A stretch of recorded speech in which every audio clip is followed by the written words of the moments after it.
Shalom Aleichem, Shabbat Shalom. Alors je voudrais cette fois-ci vous raconter une histoire qui concerne la sortie du Shabbat. Vous savez que Shabbat, on a l'habitude de raconter aussi des histoires qui concernent Eliyahu Hanavi. Ça c'est pour Motzei Shabbat. À la sortie du Shabbat, on appelle le prophète Eliyahu. Eliyahu Hanavi va venir à la sortie du Shabbat et il va donc nous annoncer la venue du Mashiach. Alors, on raconte une très jolie histoire, et je voudrais vous la raconter également, vous la faire partager. Une très jolie histoire qui permet de comprendre, cette fois-ci, la portée messianique du Shabbat, et de comprendre un petit peu également, au passage, ce que c'est le Mashiach. La préparation à la venue du Mashiach. Et c'est bien d'en parler Shabbat, et c'est bien d'en parler à la sortie du Shabbat.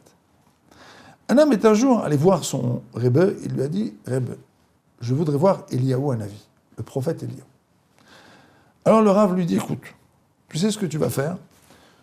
Tu vas aller au bout de la forêt, il y a là-bas une veuve, et cette veuve, chez elle, je te le garantis, tu pourras voir Eliyahu Hanavi.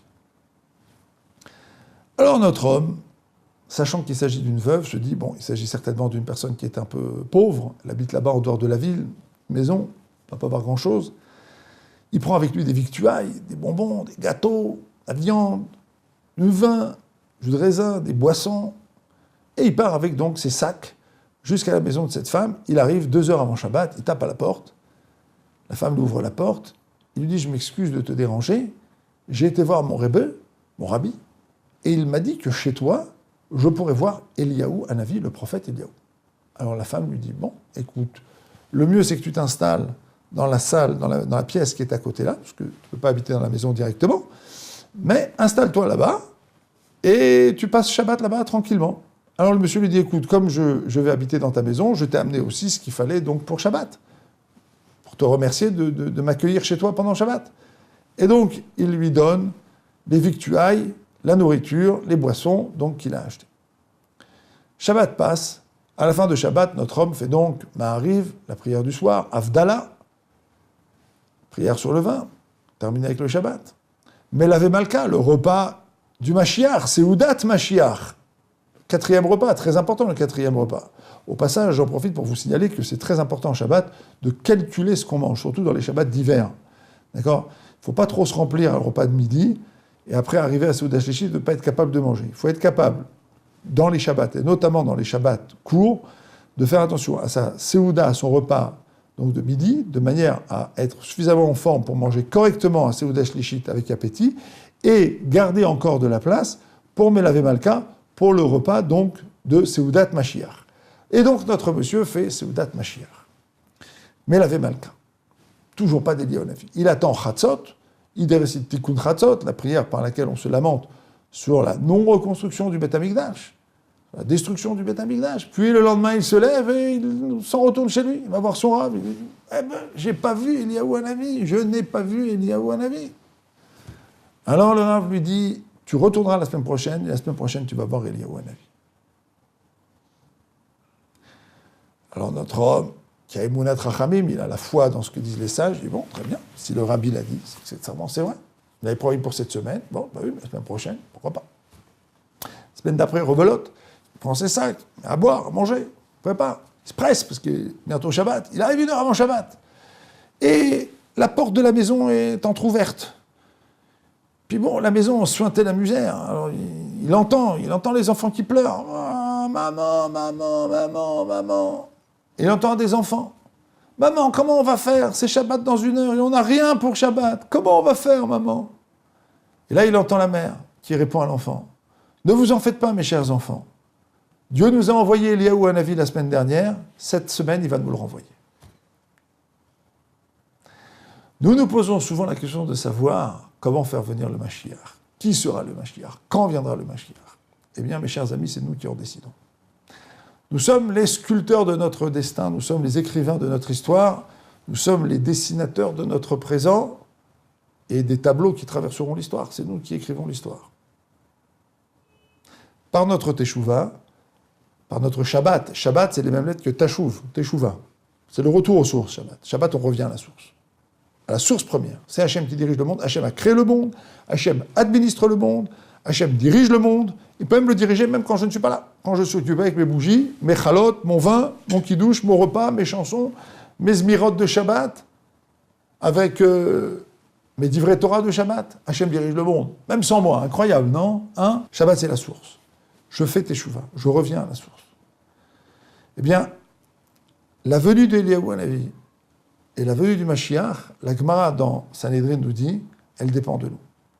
Elle dépend de notre teshuva, elle dépend de notre Shabbat. C'est nous qui faisons venir le Mashiach. C'est nous qui l'activons. Eliyahu Hanavi, en quelque sorte, c'est nous. Quelqu'un disait une fois que le jour où le Mashiach viendra, les Baal et Tchouva pourront aller lui taper sur l'épaule et lui dire, tu sais, tu ne nous connais pas, mais nous on te connaît parce qu'on t'a attendu depuis longtemps. On a beaucoup fait pour que tu viennes. Finalement, c'est chacun d'entre nous. La teshuva, c'est pour tout le monde. Ce n'est pas seulement pour les gens qui n'y étaient pas et qui y sont. C'est pour tout le monde. Tout le monde doit faire teshuva. Nous attendons tous Eliyahu Hanavi et le Mashiach. Il faut expliquer ici un point qui a trait au Shabbat. Lorsque nous faisons Shabbat, lorsque nous observons les lois du Shabbat, ce que nous faisons, c'est donc, comme nous l'avons expliqué à plusieurs reprises, c'est de laisser en quelque sorte Hachem gérer son monde. Alors il y a un grand malentendu sur le Shabbat. Il y a beaucoup de gens qui vous disent, moi je fais Shabbat, mais vous savez, c'est difficile pour moi de ne pas porter. Je fais Shabbat, mais écoutez, je sais que c'est pas bien, mais je prends la voiture pour venir à la synagogue. Il y a d'autres personnes qui vont vous dire, écoutez, nous on fait le Shabbat, on fait notre Shabbat, hein. On n'est pas orthodoxe, pas éthique, etc., etc., etc. Qu'est-ce que c'est le Shabbat? C'est ça qu'il faut comprendre. Quand est-ce qu'un individu peut dire « je fais Shabbat » ? La sot est à Shabbat. On le dit dans le Kiddush. D'accord ? C'est marqué ici que les Bnei Israël, d'accord ? On dit la sot est à Shabbat. Faire le Shabbat. On fait. Qu'est-ce que ça veut dire faire ? Faire, ça veut dire qu'il y a dans la dimension du Shabbat une dimension qui échappe à notre intuition. Par exemple, j'habite au 8e étage d'un immeuble. Si Shabbat est un jour de repos, on devrait me permettre de prendre l'ascenseur. Alors la Torah me dit non, si tu prends l'ascenseur, au moment où tu appuies sur le bouton, tu fermes un circuit électrique, tu construis un circuit électrique, c'est interdit, tu transgresses un interdit de la Torah. Si par contre tu montes dans un ascenseur du Shabbat qui est réglé par lui-même avec une minuterie de Shabbat et qui permet de fonctionner tout seul, là il n'y a pas de problème. Mais tu ne peux pas faire ce geste-là. La synagogue est à 5 km, il pleut. Si j'allais en voiture, j'y arriverais sec et en quelques minutes. Mais comme il pleut, je vais arriver mouillé, et après 3 quarts d'heure de marche. Donc quel est l'intérêt de me faire un Shabbat dans lequel finalement je me mouille, je transpire, je me fatigue? Qu'est-ce que c'est faire Shabbat? Alors ça, pour le comprendre, il faut bien comprendre ce que sont les mitzvot. Alors il y a peut-être une image qui peut permettre de l'expliquer. Il y avait un homme une fois qui conversait avec son rave par mail, et un beau jour, il lui envoie un mail, il lui dit « Ah, je suis sûr que la dernière question que je vous ai posée, c'est une question avec laquelle j'ai réussi à vous coincer. » Alors, le rave lui envoie un mail, lui dit « Figure-toi que j'avais envoyé une réponse à ta question. Mais je viens de me rendre compte d'une chose. C'est que lorsque j'ai reçu ton dernier mail, j'ai vu que l'adresse mail que tu m'avais donnée, eh bien, j'avais oublié d'y mettre un point. Quand je t'ai envoyé la réponse à ta question, j'avais oublié, pour ton adresse mail, de rajouter un point. Or, quelle était ta question? Ta question était, comment se fait-il que les mitzvot soient tellement précises, il y ait tellement de détails? Comment se fait-il que dans les mitzvot, il y ait tellement de points qu'il faille apprendre, il y ait tellement de choses sur lesquelles il faille se montrer pointilleux? Comment ça marche? On ne pourrait pas faire Shabbat?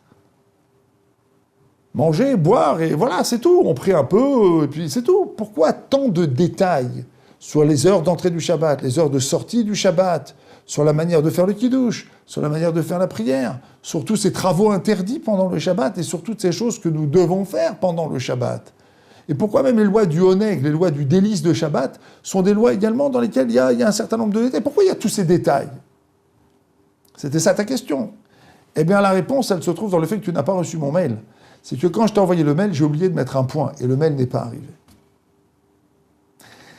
La mitzvah que tu vas faire, elle n'atteindra pas son but sur le plan spirituel. C'est-à-dire que Dieu te considère comme quelqu'un qui fait sa volonté, si tu n'étudies pas le Shulchan Aruch, si tu n'étudies pas les lois de Shabbat. D'ailleurs, nos sages nous disent que si on n'étudie pas les lois de Shabbat, ça a toutes les chances de les transgresser. Que ce soit les lois de la Torah ou que ce soit les lois introduites par les sages. Il faut les connaître, il faut les étudier régulièrement. Mais c'est même mieux que cela. C'est que la mitzvah elle-même aussi, c'est un mail. Elle arrive, elle envoie aussi vers toi quelque chose. Si tu ne la fais pas dans les détails qui sont les siens, finalement, cette mitzvah ne t'atteint pas. Donc le mail ne part pas, c'est dans les deux sens.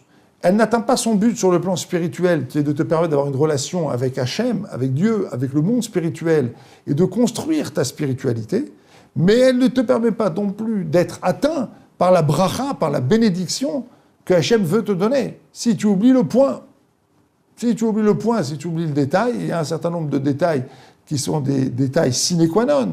Il y en a d'autres qui sont importants a priori, mais qu'on peut laisser de côté a posteriori. Et puis il y en a d'autres qui sont ce qu'on appelle des chumrot, qui sont des mesures de rigueur. Puis il y en a d'autres qui sont midat chassidut, qui sont des mesures de piété. Il y a toutes sortes de halachot dans la Torah. Quand on étudie, on sait faire la part des choses et on sait effectivement vivre dans cet univers qui n'est pas virtuel, c'est un univers spirituel dans lequel non seulement j'envoie un mail vers Hachem, vers le monde spirituel, mais dans lequel le monde spirituel, dans lequel Hachem me renvoie un mail, me renvoie la bracha. C'est l'étude des lois du Shabbat qui fait toute la différence. Mais dans notre histoire, nous l'avons vu, c'est nous qui sommes les acteurs. Nous sommes les acteurs par notre étude et par notre accomplissement des mitzvot. Alors je vous dis à très bientôt, que nous ayons la joie et le plaisir d'assister à la délivrance finale, à la venue d'Eliyahu Hanavi, à la venue du Mashiach, et à toutes et à tous, Shabbat Shalom.